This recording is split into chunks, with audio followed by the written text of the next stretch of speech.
Digital education পিছিয়ে পড়া ঘরের ছেলে মেয়েদের ডিজিটালি স্বাক্ষর করা হচ্ছে।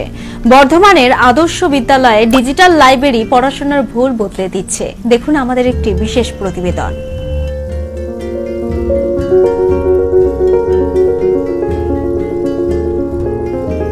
বাংলা শিক্ষা জগতে নিঃশব্দ বিপ্লব ঘটিয়ে চলেছে ই লার্নিং।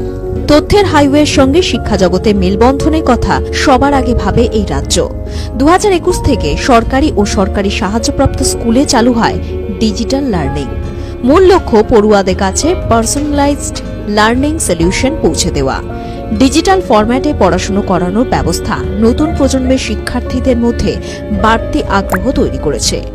জ্ঞানের আকাশে নতুন নতুন প্রতিভার ধ্রুবতারা তৈরি করতে লড়াই জোরদার হচ্ছে, যার ফলে শিশু কিশোরদের মননের বিকাশের মতোই আধুনিকতা ছন্দ সম্পর্কেও ওয়াকিবহাল হচ্ছে পড়ুয়া সমাজ। বর্তমানে আদর্শ বিদ্যালয়ে আদর্শ পড়ুয়া গড়ার কাজ এই ডিজিটাল লার্নিং এর মাধ্যমে নতুন মাত্রা পাচ্ছে।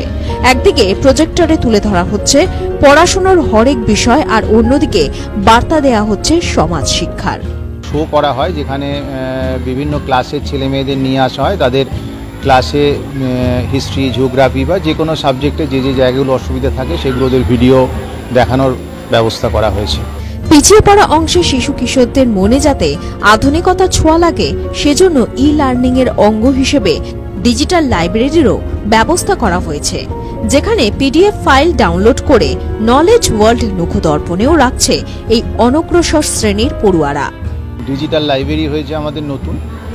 ডিজিটাল লাইব্রেরিতে এমনি প্রথাগত যে লাইব্রেরি, সেই লাইব্রেরি আছে, তার পাশাপাশি ডিজিটালি ওরা বিভিন্ন বইয়ের পিডিএফ আমাদের কম্পিউটারে লোড করা আছে, সেগুলো ওখানে ওরা বসে পড়তে পারে।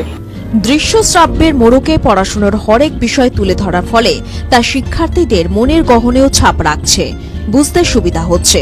শিক্ষার উৎকর্ষ লাভের এই চেষ্টায় তারা জয়ী হবেন বলে আশা করছেন ফার্স্ট জেনারেশন লার্নাররাও। ভিজুয়ালাইজে দেখানো হয়, সেখান থেকে আমরা অনেক কিছু শিখতে পারি, আমরা জানতে পারি, আমরা যেগুলো পড়ি সেগুলো বুঝতেও আমাদের অনেকটা সুবিধা হয়। আর আমাদের স্কুলে আমাদের ডিজিটাল লাইব্রেরি আছে, সেখানে আমরা বই পুস্তক আকারেও পড়তে পারি, আবার কম্পিউটারেও পড়তে পারি। পরিপূর্ণ শিক্ষাদানের জন্যই শিক্ষাঙ্গনে গড়ে তোলা হয়েছে সবুজের দুনিয়া। সবজি বাগান, ফুল গাছের বাগান, পাখির বাসা তৈরির মাধ্যমে সুন্দর বাস্তুতন্ত্র বজায় রাখার শিক্ষাও দেয়া হচ্ছে জেলার এই স্কুল থেকে। পূর্ব বর্ধমান থেকে পিন্টু প্যাটেলের রিপোর্ট, বাংলা জাগো।